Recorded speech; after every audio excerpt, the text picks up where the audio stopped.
bien, bonjour à tous. On est très heureux de vous accueillir à l'Observatoire Noema. Et on est d'autant plus heureux de vous accueillir ici que c'est la quatrième tentative, puisque les trois précédentes ont échoué parce que la tempête sévissait sur le site. Donc aujourd'hui, on est très content de vous retrouver. D'autant plus que c'est le résultat d'un travail mené avec l'IRAM, l'Institut de radioastronomie millimétrique. Et on remercie aussi chaleureusement Leïla qui nous a beaucoup aidé pour l'organisation de cet événement. Alors, l'observatoire Noema se situe à 2550 mètres d'altitude. Et on a le plaisir d'accueillir donc pour lancer cette journée exceptionnelle Jan Orkish, qui va dès maintenant vous dire quelques mots sur cet observatoire, sur l'Institut, et qui par la suite va aborder la question de cette science qu'on fait avec Noema. Bon, alors bienvenue à l'IRAM, bienvenue à Noema. L'observatoire TGT brièvement présenté. Comme vous avez pu voir sur des images, et vous verrez peut-être cet après-midi, on a aussi 12 antennes de 4 mètres de diamètre qui observent l'univers 24 sur 24.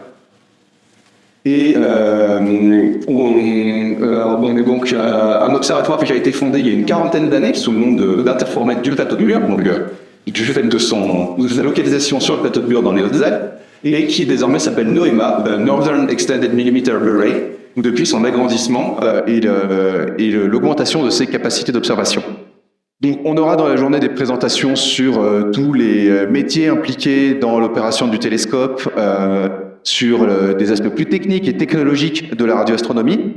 Et aujourd'hui, je vais commencer cette journée donc par une présentation plus orientée sur le but ultime, entre guillemets, de la construction d'un radiotélescope, à savoir la science qu'on va essayer de faire avec.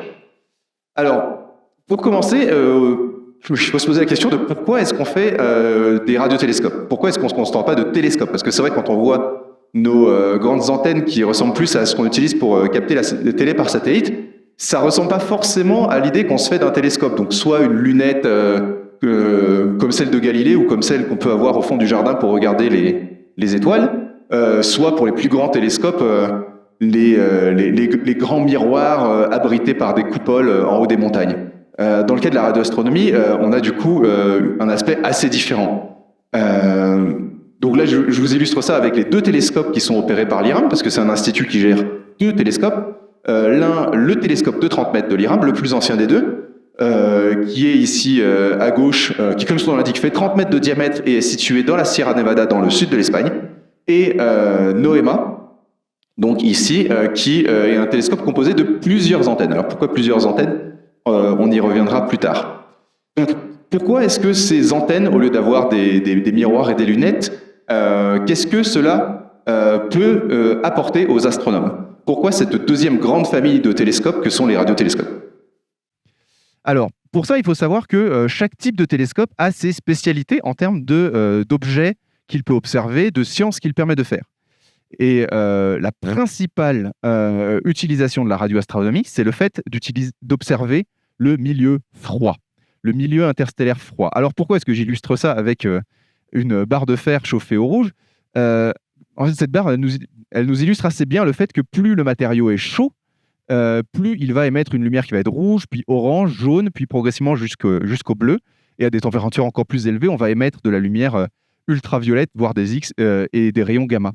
À l'inverse, plus le matériau est froid, plus il va émettre une lumière qui va être rouge, puis encore plus bas, infrarouge et des ondes radio. Donc, chaque type d'observatoire est adapté pour observer les objets qui ont la température qui correspond à la longueur d'onde, au domaine de la lumière dans lequel on observe. Les observatoires visibles, qui s'appellent comme ça parce qu'ils observent la même chose qu'observent nos yeux, observent la lumière visible, donc celle que nos yeux ont évolué pour observer, à savoir la lumière émise par le Soleil, donc pour des températures de l'ordre de plusieurs milliers de degrés. Donc les observatoires optiques sont le mieux adaptés pour observer les étoiles essentiellement. Tandis que les ondes radio, elles, correspondent à l'émission d'objets très très froids. Or, l'essentiel de l'univers, en fait, hormis les étoiles, qui sont certes importantes, mais ne représentent qu'un tout petit volume de l'univers, l'essentiel de l'univers est extrêmement froid et est donc le mieux observé en ondes radio. Une autre caractéristique des ondes radio, c'est qu'elles permettent d'observer le milieu enfoui. Alors, comme ce radar aérien de contrôle aérien l'illustre, et comme tout le monde le sait plus ou moins, un radar permet d'observer, donc de détecter la présence d'avions, même par temps nuageux. C'est pour ça qu'on les utilise pour la sécurité des aéroports. Un radiotélescope, dans radar, il y a radio. Un radiotélescope, de la même façon, est capable de capter les ondes radio à travers les nuages. Deux avantages à ça. Premièrement, on peut observer par temps couvert, contrairement à un observatoire optique. Deuxièmement, c'est pas seulement les nuages de notre atmosphère qu'on va être capable de traverser avec les ondes radio, mais aussi les nuages de gaz et de poussière qui sont présents dans l'espace, dans le milieu interstellaire. Et il se passe énormément de choses très intéressantes au sein de ces nuages de gaz et de poussière. Notamment, c'est là que vont se former les nouvelles étoiles et les nouvelles planètes qui les accompagnent. Et tous ces milieux très obscurcis par le gaz et les poussières sont inaccessibles en ondes visibles parce que la lumière visible est absorbée. Un autre très grand intérêt des radiotélescopes, à nouveau, dans radiotélescope, il y a radio, c'est que les radiotélescopes sont capables de traiter une large plage de fréquences à la fois. Un télescope optique, quelque part, c'est un appareil photo géant, très sophistiqué, mais un appareil photo, en termes de traitement des longueurs d'onde, des fréquences présentes dans l'onde électromagnétique, dans la lumière, c'est assez mauvais. Concrètement, votre appareil photo, il va avoir 3 filtres qui vont être capables de distinguer le rouge, le vert, le bleu, et à partir de ça, reconstruire des couleurs. À l'inverse, n'importe quel poste radio est, lui, capable de traiter et transmettre une plage de fréquences suffisamment large pour correspondre à toutes les fréquences audibles par nos oreilles. Donc, la partie audible, c'est les haut-parleurs qui la font, mais toute la partie électronique est gérée sans aucun problème par n'importe quel vieux poste radio. Un radiotélescope, c'est la même chose, mais en beaucoup plus puissant.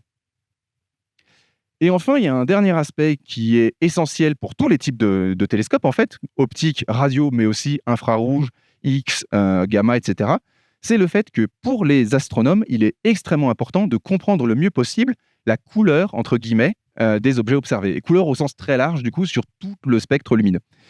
Donc, ici, j'illustre ça avec cet exemple tout simple. On a 6 jetons qu'on va observer avec un filtre lumineux. Si on n'a que le filtre rouge, on va se dire, tiens, il y en a 3 jetons blancs, 3 jetons noirs. Si on change de filtre, on a toujours l'impression qu'il y a 3 blancs, 3 noirs, mais c'est jamais les mêmes. Et si on combine l'information fournie par les différents filtres colorés, on va récupérer l'information complète qui nous montre qu'en fait, il n'y avait pas 2 jetons qui étaient les mêmes. Ils étaient tous différents et on n'a accès à cette information que si on multiplie le nombre de longueurs d'onde auxquelles on étudie les objets. Et pour donner un exemple assez simple, on peut avoir des situations, cas réels, où tiens, il y a un petit point lumineux là dans le ciel qu'on a observé en visible et en infrarouge. En plus, il est à côté d'une nébuleuse qui forme des étoiles et sa couleur visible infrarouge ressemble à celle d'une étoile jeune. Bingo, on a trouvé une étoile jeune. Au cas où on va vérifier, on va l'observer aussi en X et en radio. Et là, on se rend compte que, ah bah non, en fait, c'était pas une étoile jeune, c'était une galaxie très lointaine, suffisamment lointaine pour apparaître comme un petit point, mais qui du coup n'avait rien à voir avec une étoile jeune. Donc on a vraiment besoin de multiplier les types d'observatoires pour multiplier les types d'observations qu'on peut faire et mieux comprendre les objets qu'on étudie dans l'espace. Alors, comment est-ce que ça se traduit ça dans l'histoire de la radioastronomie, dans la façon dont la radioastronomie est née?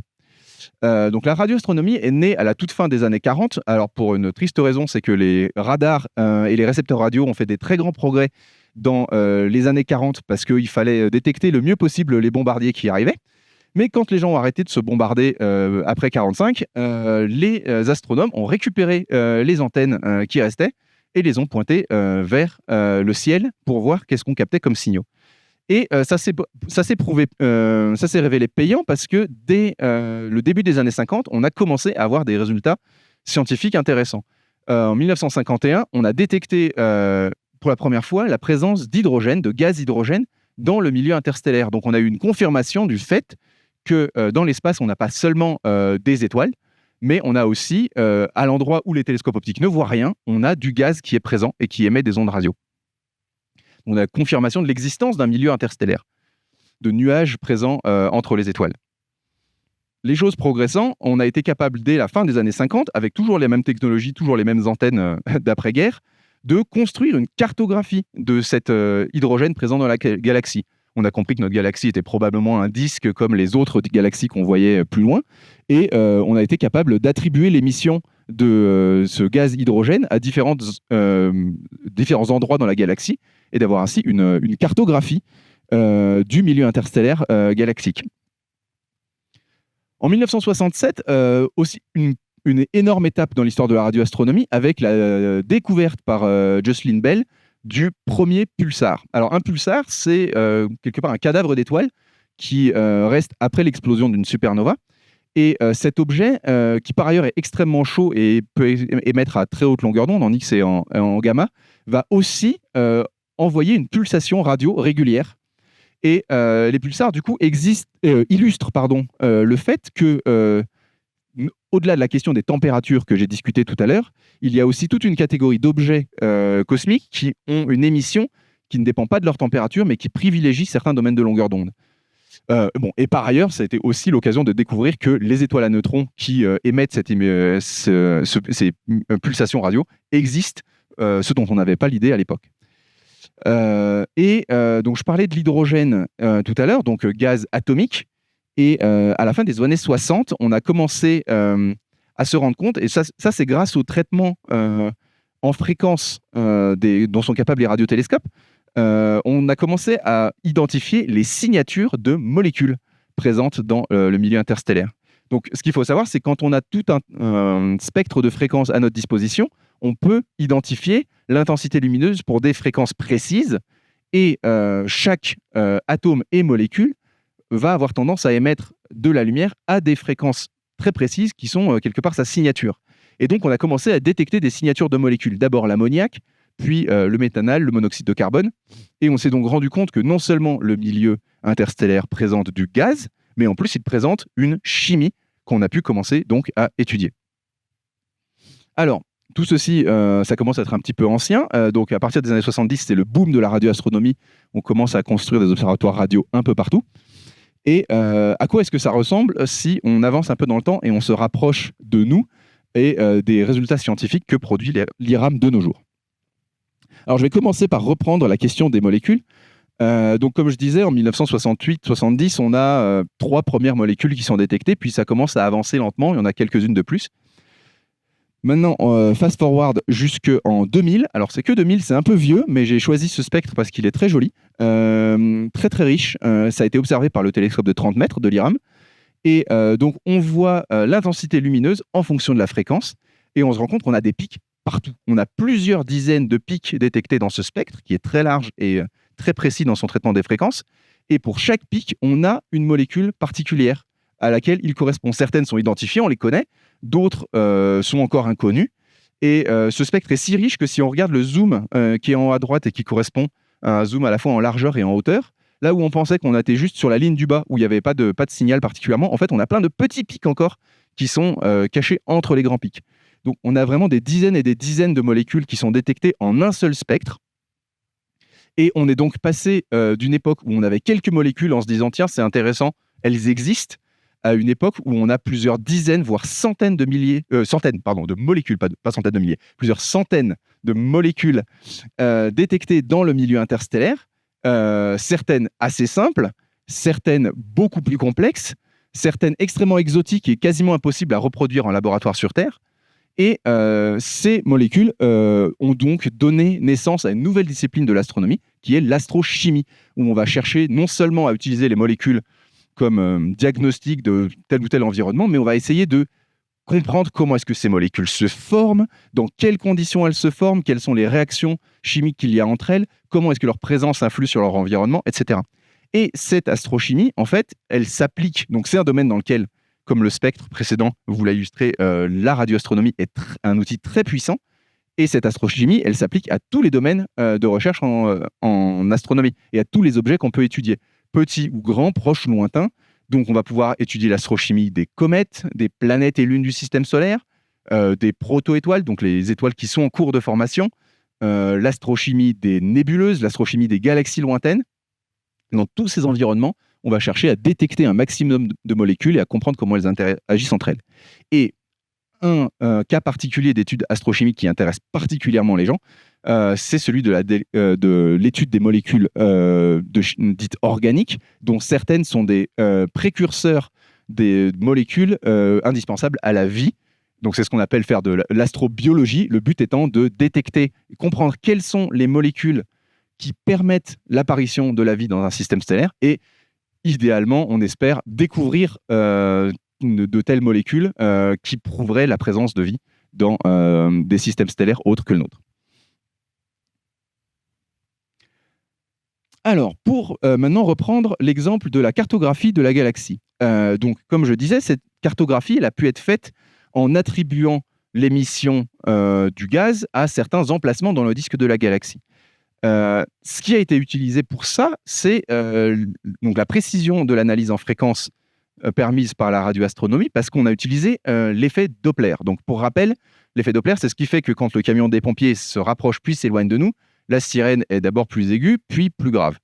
Et c'est la même chose qui se passe avec toutes les ondes, y compris les ondes électromagnétiques, donc la lumière. Quand un objet se rapproche, la fréquence augmente. Quand la fréquence reçue augmente. Et quand un objet s'éloigne, la fréquence reçue par l'observateur diminue. Et donc, grâce à la précision de l'analyse en fréquence permise par la radioastronomie, on est capable de mesurer la vitesse du gaz. Est-ce qu'il est en train de se rapprocher ou s'éloigner de nous? Et du coup, si on avance un petit peu dans le temps, si on reprend des données plus modernes de l'IRAM, c'est encore le télescope de 30 mètres et pas NOEMA, voilà ce qu'on est capable d'obtenir grâce à cette analyse des fréquences. Donc à gauche, on a une nébuleuse c'est un petit fragment de la constellation d'Orion. On voit la nébuleuse de la tête de cheval qui apparaît comme une silhouette sombre, et globalement, il y a des étoiles et un peu de lumière rose, mais tout ceci est très sombre en lumière visible. Donc c'est ce que je disais tout à l'heure, on a une nébuleuse qui est très dense en gaz et en poussière, du coup elle est assez opaque en visible. Si on regarde à droite, par contre, on voit tout ce milieu dense, ce gaz qui émet de la lumière en ondes radio. Donc là, à droite, les couleurs correspondent chacune à une molécule différente qui a été détectée dans cette nébuleuse. Alors, c'est qu'une toute petite fraction de toutes les molécules qui ont été détectées. Mais, outre le fait qu'on est donc capable d'identifier les molécules et la structure de gaz, voire des formes qui étaient invisibles en lumière visible, invisibles pour un télescope optique, on est aussi capable d'analyser la vitesse, la dynamique de ce gaz. Donc cette fois-ci, l'image de droite illustre non pas des molécules, mais la vitesse du gaz. Ce qui est colorié en rouge correspond à du gaz qui s'éloigne plus de nous. Ce qui est colorié en bleu, c'est du gaz qui se rapproche de nous, en l'occurrence qui s'éloigne moins vite. Et du coup, la radioastronomie permet de faire de l'astronomie une science dynamique. On ne se contente plus, comme en astronomie visible, de prendre une photo fixe de l'objet et de le voir comme juste un objet fixe dont on n'a pas vraiment idée des mouvements. La radioastronomie, elle, va nous permettre, alors pas de voir les choses bouger dans le ciel comme un film, mais par contre va nous permettre de quantifier si les objets qu'on étudie sont en train de bouger dans telle ou telle direction. On peut comprendre si un nuage de gaz est en expansion ou est-ce qu'il est en contraction. Est-ce qu'il tourne sur lui-même? À quelle vitesse il tourne sur lui-même? Est-ce qu'il est turbulent? Est-ce qu'il est calme? Et ça va nous permettre de comprendre, du coup, comment bouge une galaxie. Est-ce qu'un nuage de gaz va ou non former des étoiles, etc. Donc, encore une fois, quelque chose que sans radioastronomie, on serait absolument incapable de faire et de quantifier. Puisque je parlais de mesures de vitesse très précises, un autre domaine dans lequel la radioastronomie, et en particulier NOEMA, est extrêmement sollicitée, c'est donc des mesures de vitesse de galaxies lointaines. Alors, l'image que j'ai choisie ici est une image en lumière visible, bien sûr. Je crois qu'elle a été prise par le télescope Hubble, et elle nous montre du coup des milliers et des milliers de galaxies très lointaines qui constituent notre univers. Et comme vous le savez peut-être, l'univers est globalement en expansion. Donc toutes ces galaxies lointaines s'éloignent de nous. Et elles s'éloignent de nous à des vitesses différentes en fonction de leur distance, en fonction de leur position. Et du coup, ce qu'on va faire avec un radiotélescope comme NOEMA, c'est qu'on va pointer sur une galaxie essayer d'identifier des rays correspondant à la signature d'une molécule, voir de combien est-ce que leur fréquence est décalée par effet Doppler, et grâce à ça, avoir une estimation très précise de la vitesse à laquelle la galaxie en question est en train de s'éloigner de nous.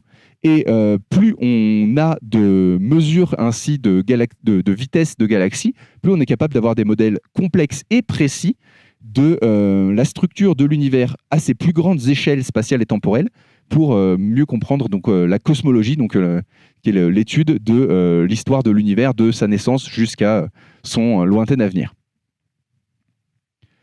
Puisque je parlais de galaxies, je vais aussi vous présenter ce petit exemple que j'aime beaucoup pour illustrer un peu mieux qu'avec des jetons colorés l'intérêt de faire des études à différentes longueurs d'onde. Donc là, on a 4 galaxies qui sont qu'on peut qualifier de galaxies spirales. On a des points de vue un peu différents, elles sont plus ou moins de face ou inclinées, mais elles ont l'air assez similaires en lumière visible. Elles ont une zone centrale, un bulbe central assez fortement lumineux, un disque autour d'elle. Dans ces disques, on a une lumière bleue et rose qui correspond aux étoiles et aux nébuleuses chaudes. On voit des traces sombres qui correspondent aux nuages de poussière.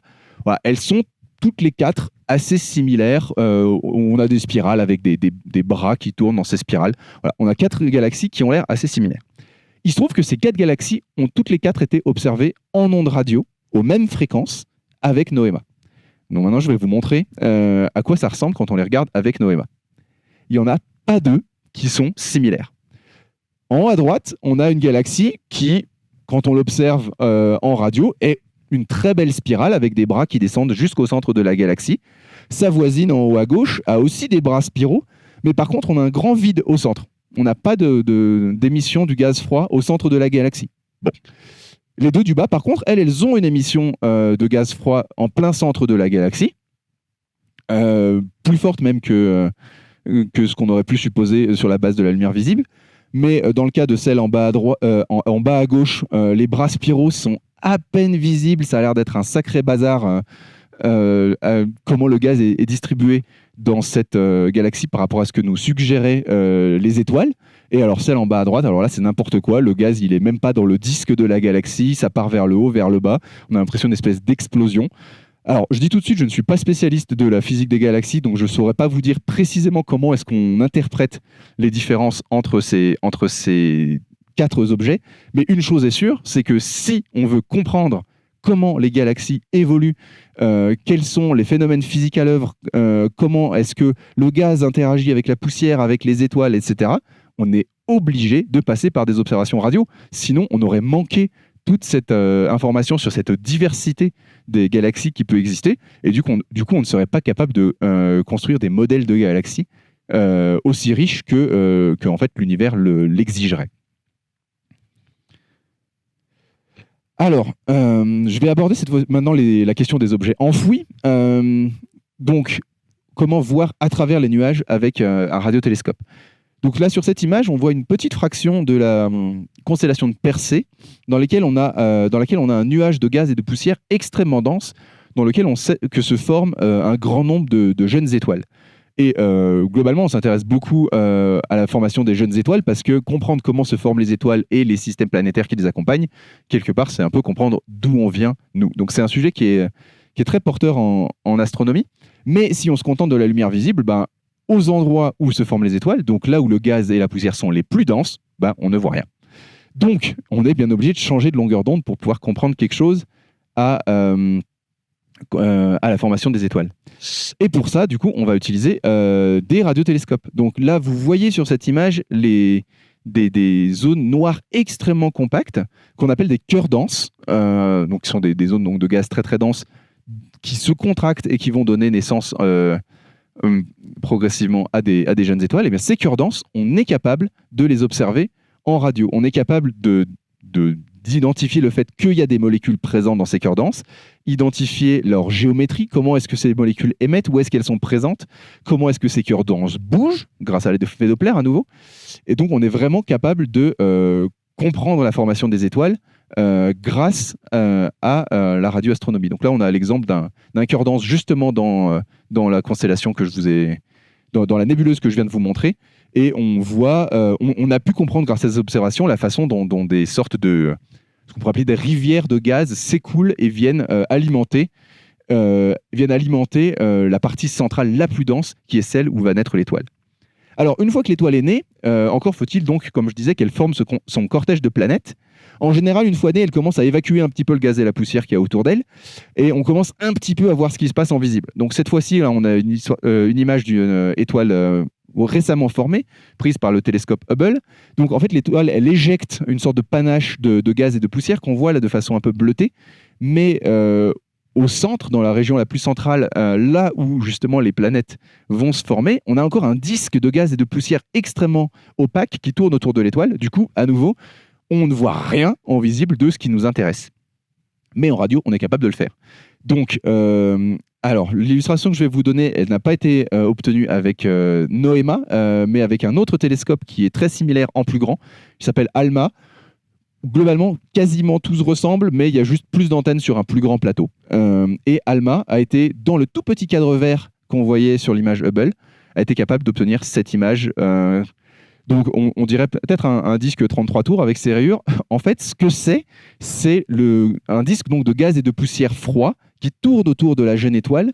Et les rayures dans ce disque correspondent à des vides qui ont été créés par les planètes qui sont en train de se former et qui, un peu comme une boule de neige qu'on fait, quand on fait un bonhomme de neige, qu'on fait rouler une boule sur la neige, elle ramasse tout ce qui passe à côté. Les planètes en formation sont en train de ramasser le gaz et la poussière dans ces sillons. Donc, grâce à la radioastronomie, on est capable, en direct, quelque part, d'assister à la formation des nouvelles planètes d'un nouveau système stellaire. Donc, un autre exemple de milieu très enfoui, c'est le centre de notre galaxie. Alors déjà, on a tout le disque galactique à traverser jusqu'au centre. Pour rappel, le Soleil est un peu en banlieue. Donc, jusqu'au centre galactique, on a beaucoup de gaz et de poussière à traverser. Donc, quand on regarde le centre de la galaxie en lumière visible, c'est très opaque. C'est des nuages noirs. Si maintenant, on le regarde en radio, alors cette fois-ci avec un interféromètre radio assez similaire à NOEMA, MIR4, qui est en Afrique du Sud, on est capable, dans le tout petit carré vert qui correspond au centre galactique, à voir une grande diversité de phénomènes qui étaient absolument invisibles pour un télescope optique. Donc cette fois-ci, les couleurs correspondent donc quelque part à la couleur, donc à la distribution des fréquences dans le signal.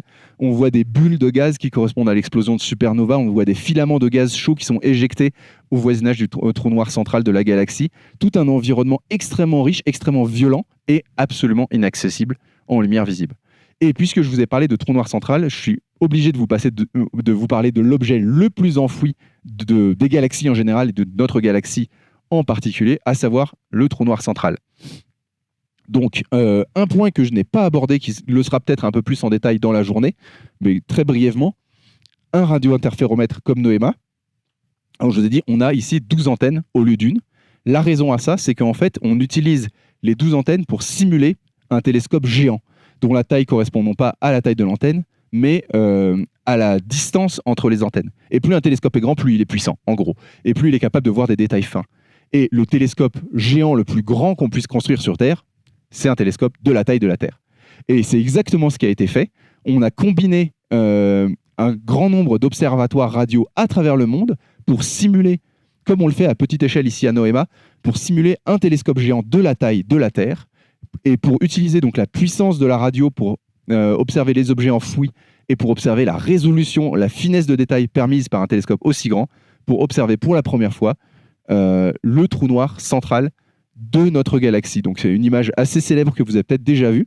Donc au centre, le trou noir au centre, c'est littéralement le trou noir, puisque le trou noir, comme son nom l'indique, on ne peut pas l'observer. Toute la lumière tombe dedans et ne peut pas en ressortir. Ce qu'on observe en fait, c'est l'horizon des événements, donc le bord du trou noir, la limite à laquelle de la matière tourne à très grande vitesse et émet des ondes radio en étant échauffée par cette rotation extrême. Et c'est ainsi que du coup la radioastronomie, et en particulier la radiointerférométrie, a permis de confirmer visuellement une théorie vieille d'un siècle sur l'existence des trous noirs. Donc c'est avec cette image célèbre que je vais m'arrêter, et je vais donc à partir de là répondre avec plaisir à vos questions.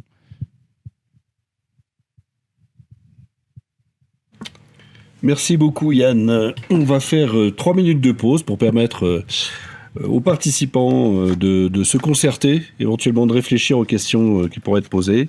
Et on se retrouve donc, comme je l'ai dit, dans 3 minutes. Voilà, on se retrouve donc pour les questions. Oui, continuez à poser vos questions dans le chat et n'hésitez pas à poser des questions, même très élémentaires. Yann se fera un plaisir de vous répondre. Voilà, Yann. Alors, première question et qui concerne les conditions d'observation, parce que on sait bien, tu as dit à plusieurs reprises qu'on pouvait observer même lorsque le ciel est couvert avec des nuages. Alors, comment ça se fait? Comment c'est possible ça? Alors, on ne peut pas exactement observer 24 heures sur 24, 7 jours sur 7 toute l'année parce que quand les conditions météo sont vraiment très très mauvaises, en particulier on n'a pas envie de remplir les antennes de neige, on s'arrête. Mais ce qu'il faut voir, c'est que les ondes électromagnétiques, donc qui constituent la lumière à toutes ces fréquences, plus on est sur des basses fréquences, donc quand on va du visible en direction de l'infrarouge et du radio, plus elles ont une capacité à traverser des objets. Elles sont de moins en moins arrêtées par les objets qu'elles rencontrent. Alors, donc j'ai donné l'exemple du radar qui est capable de voir un avion à travers les nuages. Je peux prendre le cas intermédiaire de l'infrarouge. Si vous vous cachez derrière un rideau dans une pièce, mais que j'arrive avec une caméra infrarouge, je vais être capable de vous voir à travers le rideau. Et pour illustrer les choses très simplement, en termes d'ondes radio, les ondes radio, à différentes fréquences selon ce qu'on fait, c'est celles qui permettent le fonctionnement de la téléphonie mobile, du Wi-Fi, etc. Et ces ondes-là sont capables de traverser, dans une certaine mesure, les murs des bâtiments. Donc je dis dans une certaine mesure, donc il n'y a pas d'onde magique capable de tout traverser, ça n'existe pas. Plus les objets sont épais, opaques, en fonction de leurs propriétés, on va finir par absorber une partie de l'onde, mais on va plus lentement absorber les infrarouges et la radio. Donc un petit mur en papier, on arrête le visible, on ne voit pas ce qu'il y a derrière le papier. L'infrarouge, la radio passe sans problème. Si vous vous mettez dans un énorme bunker en béton, vous risquez d'avoir des soucis avec la transmission des ondes radio. Et donc exactement de la même façon, pour les nuages de l'atmosphère, dès qu'il y a le moindre nuage, la lumière visible ne passe plus. Si les nuages sont pas trop épais, les ondes radio passent assez facilement. Si par contre il y a plusieurs dizaines de kilomètres de haut de nuages orageux au-dessus de l'observatoire, concrètement, on ne capte rien non plus. Voilà. Alors, Yann, tu nous as montré des images extraordinaires produites par Noema, mais finalement, on pourrait se poser la question, mais comment on arrive à produire des images comparables d'ailleurs à celles que tu as montrées à titre de comparaison sur l'optique, mais comment on arrive à produire des images avec des ondes, avec ce que captent donc les antennes? Alors, c'est simple et compliqué à la fois. Pour faire une image optique, globalement, tout le développement de la technologie optique sert à imiter en mieux, si possible, le fonctionnement de nos yeux. Donc, la lumière dans le domaine visible arrive sur des capteurs optiques qui tapissent un récepteur. Ce récepteur, ça peut être le CCD de votre appareil photo ou celui d'un télescope ou les cellules photosensibles de la rétine de votre œil. En radio, en théorie, on pourrait vouloir faire exactement la même chose, puisque les ondes radio, finalement, c'est aussi les ondes électromagnétiques de la même façon que les ondes visibles que nos yeux ou nos appareils photo captent. On pourrait vouloir faire exactement la même chose, mais pour des raisons technologiques, il est extrêmement difficile, c'est possible, mais c'est extrêmement difficile, de faire un capteur de grande surface avec plein de pixels dessus. Donc quand je dis pixels, parce que je pense CCD, mais ça peut être les grains d'un film photographique ou les cellules de votre œil. Donc c'est extrêmement difficile de faire un grand nombre de capteurs pour faire une grande surface à la fois. Donc la façon dont on observe en radio, finalement, consiste à regarder quasiment un seul pixel à la fois, se déplacer, aller voir le pixel suivant, se déplacer, aller voir le pixel suivant. Et de cette façon-là, on va pouvoir construire des images. Dans le cas de l'interférométrie, c'est un peu plus compliqué, mais on a aussi des champs de vision assez restreints.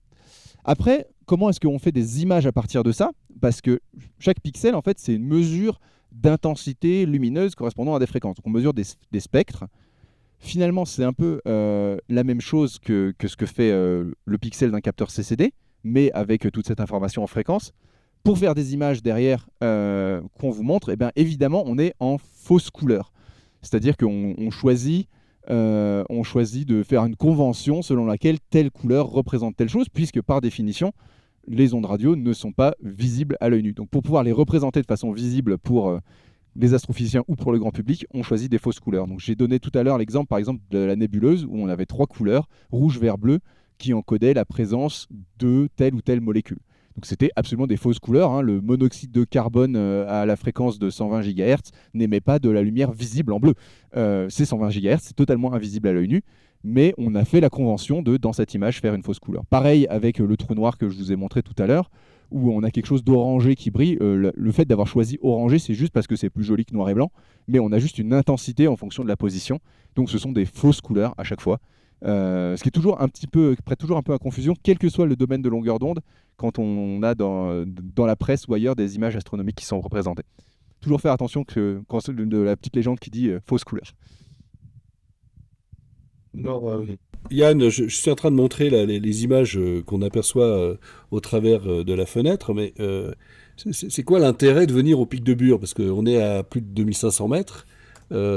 C'est quoi l'intérêt d'installer un radiotélescope à 2500 mètres d'altitude?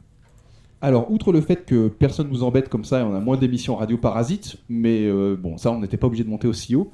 Alors, comme je l'ai dit, en fait, la radio voit à travers les nuages, mais moins il y a de nuages, quand même, mieux c'est. Si les nuages sont trop épais, on dégrade la qualité des observations et à la limite, on ne peut plus observer du tout. Et du coup, plus on va être en altitude, moins on a d'atmosphère au-dessus de nous.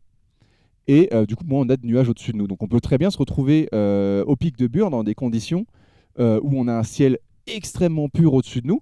Donc on a des observations d'une qualité optimale parce qu'on n'a pas du coup cette couche nuageuse qui, quoique gérable, dégrade toujours un peu les observations. On a un ciel magnifique au-dessus de nous et en dessous du Pic de Bure, il y a une mer de nuages extrêmement épaisse. Donc plus on est en altitude, plus on réduit la quantité d'atmosphère au-dessus de nous, plus on réduit la probabilité d'avoir des nuages au-dessus de nous. Et au-delà de ça, alors c'est un peu plus complexe, donc je ne vais pas rentrer dans les détails, mais l'atmosphère bouge, le gaz de l'atmosphère bouge toujours et ça perturbe toujours un petit peu les images, ça crée un peu de flou quelque part. Et du coup, moins il y a d'air au-dessus de nous, mieux on se porte. Donc l'idéal pour tous les télescopes, c'est d'aller dans l'espace, parce qu'il n'y a pas d'atmosphère du tout. À défaut, les télescopes, surtout optiques, parce qu'ils y sont plus sensibles, mais les radiotélescopes, tous les télescopes, on essaie de les construire le plus en altitude possible, parce que moins il y a d'atmosphère au-dessus de nous, mieux c'est. Alors Yann, il faut qu'on fasse un petit peu de vocabulaire et il faudrait que tu nous rappelles en quoi consistent les nébuleuses. Parce que tu as eu quelques notions, quelques concepts dans ton intervention. Alors, Oui, une nébuleuse et aussi éventuellement un spectre, parce que je pense qu'il y a des élèves qui ont besoin d'être informés là-dessus. Oui, effectivement, selon la classe, tout le monde n'a pas encore eu un spectroscope pour voir à quoi ressemble un spectre dans le cas du visible. Alors, le spectre, c'est l'intensité lumineuse, donc la quantité de lumière en fonction de la longueur d'onde, en fonction de la fréquence de cette onde électromagnétique. Donc, visuellement, ça correspond au spectre que j'ai montré, où on a plein de petits traits verticaux qui disaient à telle fréquence j'ai beaucoup de lumière, à telle fréquence j'ai beaucoup de lumière. Ça, c'est la version analyse scientifique, on va dire. Si on fait un parallèle, mettons musical, le spectre, c'est j'entends une note de musique, enfin j'entends un accord de musique, et mon oreille me dit ah il y a du grave, de l'aigu, il y a telle note dans l'accord. Par exemple, si je suis bon musicien, je vais être capable de dire il y a telle note parce que j'ai entendu et j'ai décomposé dans ma tête en aigu, grave, médium. Et le spectre, ça va être la même chose. C'est la capacité à décomposer toutes les fréquences lumineuses en leurs composantes haute fréquence, basse fréquence, etc. Et plus on est précis dans cette analyse, mieux on est capable d'apprécier la musique dans un cas, et mieux on est capable de comprendre l'émission lumineuse dans l'autre cas. Pour en revenir aux nébuleuses, alors je vais peut-être faire les galaxies aussi, rapidement, ça mange pas de pain. Les galaxies, donc du coup, dont la nôtre, la Voie lactée, sont des collections de centaines de milliards d'étoiles qui gravitent les unes autour des autres dans des structures plus ou moins organisées. Certaines sont un peu des patatoïdes remplis d'étoiles, d'autres sont des belles galaxies spirales avec un bulbe central, des bras spiraux, etc. Et ces galaxies, du coup, font plusieurs dizaines de milliers d'années-lumière de diamètre et sont éloignées les unes des autres au moins de plusieurs centaines d'années-lumière. Et il y en a donc des milliards dans l'univers. Donc ça, c'est pour les galaxies. Donc on est à des très très très très grandes échelles, même au sens astronomique du terme. Maintenant, les nébuleuses, elles sont... alors, il y a des nébuleuses dans toutes les galaxies, mais les nébuleuses sont des petites structures à l'échelle d'une galaxie. Ce sont donc des nuages de gaz et de poussière dans le milieu interstellaire. Donc là, cette fois-ci, on est sur des structures qui font des tailles de quelques dizaines d'années-lumière pour les plus grandes. Donc nous, ça nous paraît grand, mais encore une fois, quand on compare avec les plusieurs milliers d'années-lumière de diamètre même d'une petite galaxie, ces nébuleuses sont assez petites. Et elles peuvent donc être observées parfois en visible. Je vous ai montré la nébuleuse en visible. On voit de la lumière rose qui était émise. J'ai mentionné le rose émis dans les galaxies par les nébuleuses chaudes. Et on peut aussi, dans certaines parties des nébuleuses, les observer plutôt en radio, là où elles vont être plus poussiéreuses, plus froides. Voilà, donc les nébuleuses du latin nebula, nuage, je crois, sont donc des nuages de gaz et de poussière entre les étoiles.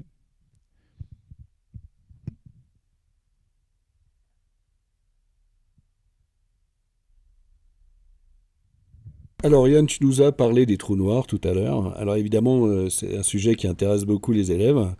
Alors, il y a plusieurs, très mal, je dis voilà, tout de suite. il y a plusieurs questions. Alors déjà, une idée de la taille. Ensuite, est-ce que le trou noir va nous avaler, hein, celui qui est au centre de notre galaxie?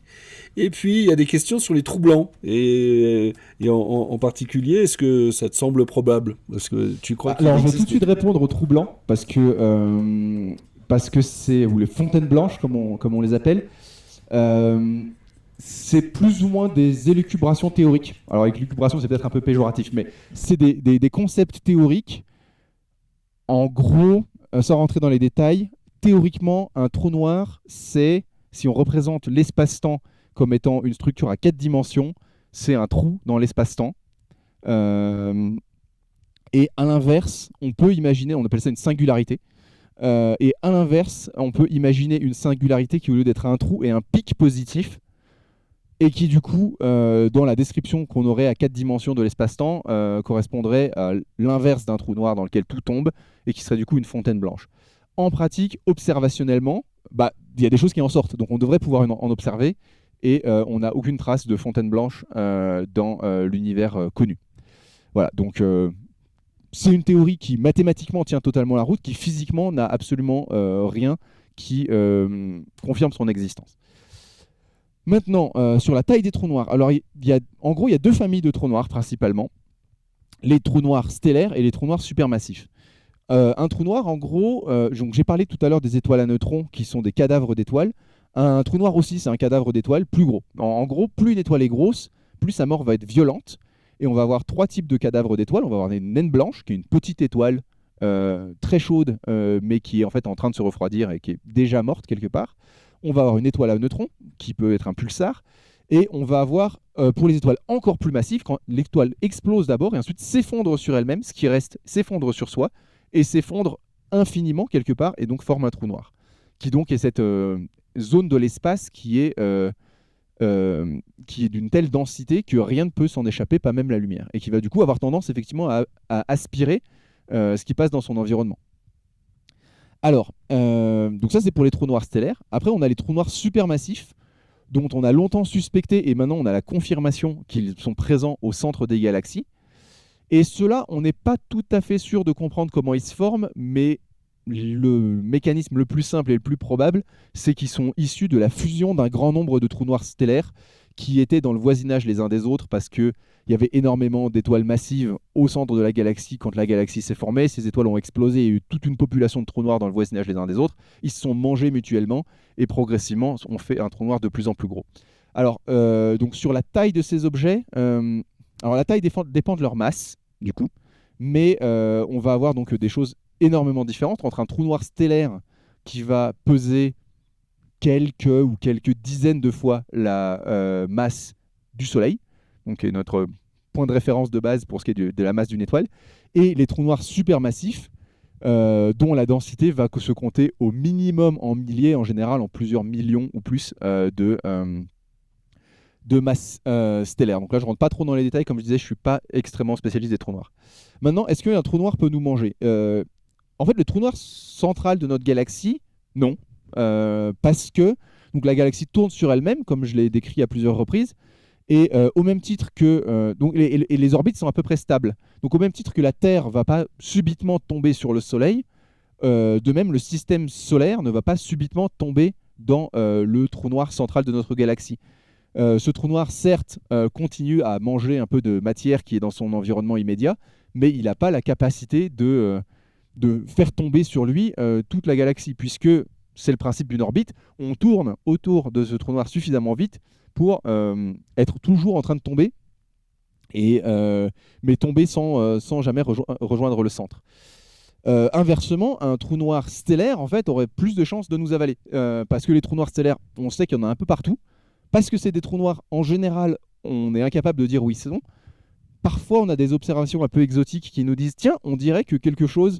il y a eu un phénomène bizarre qui peut-être était l'absorption, la destruction, la déstabilisation d'une étoile par un trou noir. » Et donc ces trous noirs, ils sont un peu partout, ils se baladent selon des orbites qui ne sont pas forcément très stables dans la galaxie. Et en théorie, il serait beaucoup plus probable que le système solaire ait la malchance de croiser totalement par hasard la trajectoire d'un trou noir stellaire qui se baladait, plutôt que d'être absorbé par notre trou noir central, le trou noir central de la Voie lactée. Voilà, mais pas plus de questions sur le trou noir, parce que j'aurais du mal à faire plus détaillé. Alors, est-ce que le James Webb est un radiotélescope? Non, non. Le James Webb, c'est magnifique. Ça fait des données absolument incroyables. Mais le James Webb est un télescope infrarouge dans l'infrarouge lointain. Donc l'infrarouge lointain, du coup, c'est plus proche de la radio que du visible. Mais c'est un télescope infrarouge. Alors, en pratique, les définitions des domaines de longueur d'onde sont relativement arbitraires. Bon, le visible, c'est facile. On le voit ou on ne le voit pas. Et après, les autres domaines de longueur d'onde ont été plus ou moins définis en fonction des technologies correspondant à notre capacité ou non à les détecter.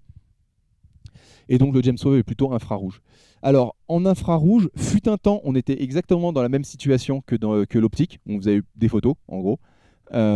Des grands progrès ont été faits du coup, on a une capacité de spectroscopie actuellement en infrarouge, en particulier en infrarouge lointain, qui est beaucoup plus poussée qu'elle n'a pu l'être par le passé.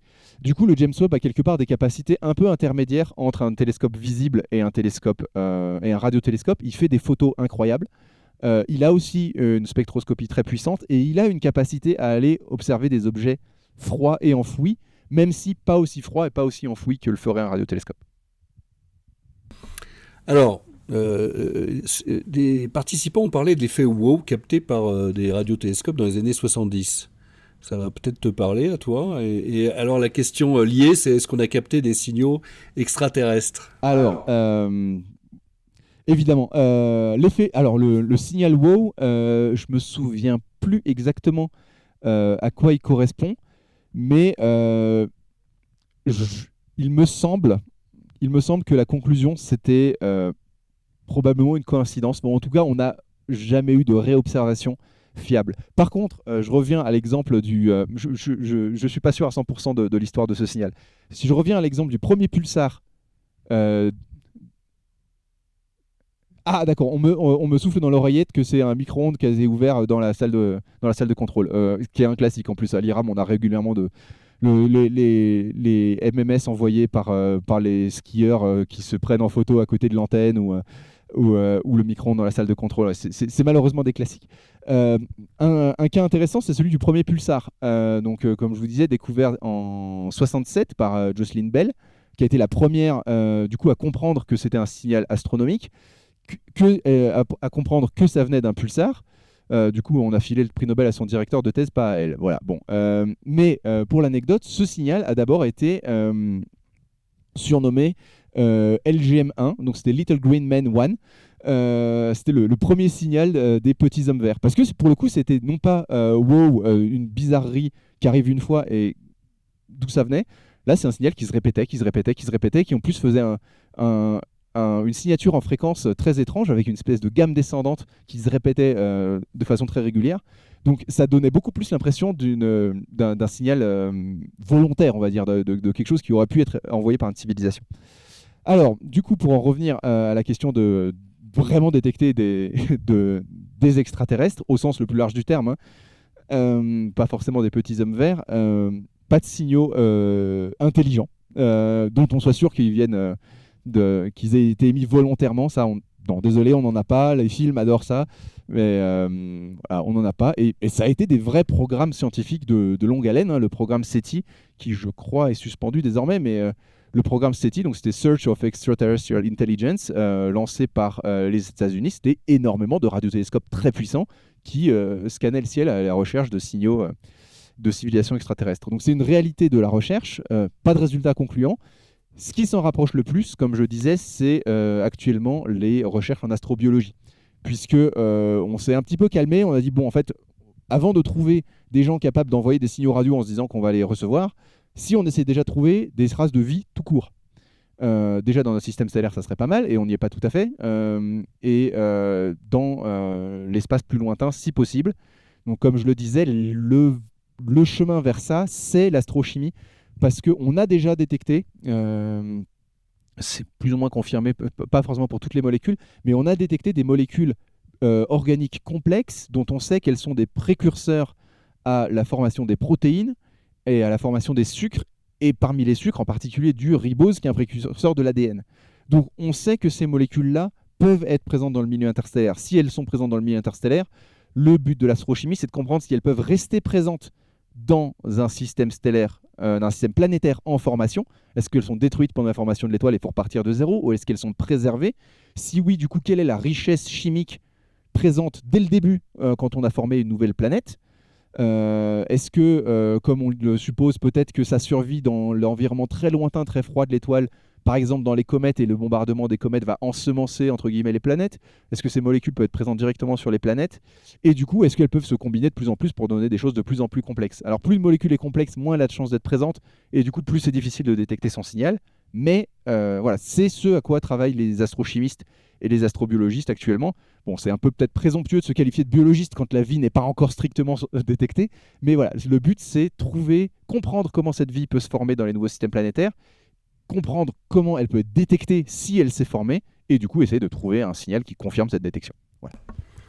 Alors, Yann, tu es astronome au sein de l'équipe NOEMA et tu es également chargé de superviser, du coup en direct, les observations du télescope.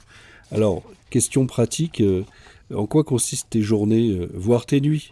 Et puis tu nous expliqueras ensuite à quoi servent tous les écrans qui s'ouvrent derrière. Alors, donc c'est pas à l'astronome d'expliquer ce à quoi servent tous les écrans, c'est à l'opérateur. Donc les opérateurs à NOEMA, on en a deux. On a 3 équipes qui se relaient une semaine par équipe, et dans chaque équipe il y a 2 opérateurs qui se relaient 12 heures par jour pour observer donc 24 heures sur 24. Et tous les écrans qu'il y a derrière moi sont donc les écrans de contrôle des 12 antennes qui permettent de régler la fréquence à laquelle on va observer. Donc comme je disais, c'est comme une grosse radio, donc vous choisissez sur quelle chaîne vous voulez écouter la radio. Là, l'opérateur il va choisir à quelle fréquence on veut observer. On va contrôler la position des antennes et tous les paramètres du système. Donc ça, c'est les opérateurs qui le font. Et donc c'est eux qui sont les patrons à bord ici. Sinon, les astronomes, eux, alors ils vont être chargés en amont des observations de préparer tout ce qui a besoin d'être... tous les programmes informatiques et les paramètres qui vont être nécessaires pour mener les observations. Ils vont être chargés d'analyser les données une fois que les observations ont été faites. Et pendant qu'on est au pic de Bure, du coup, c'est les opérateurs qui bossent la nuit, pas les astronomes. Les astronomes, on va être chargés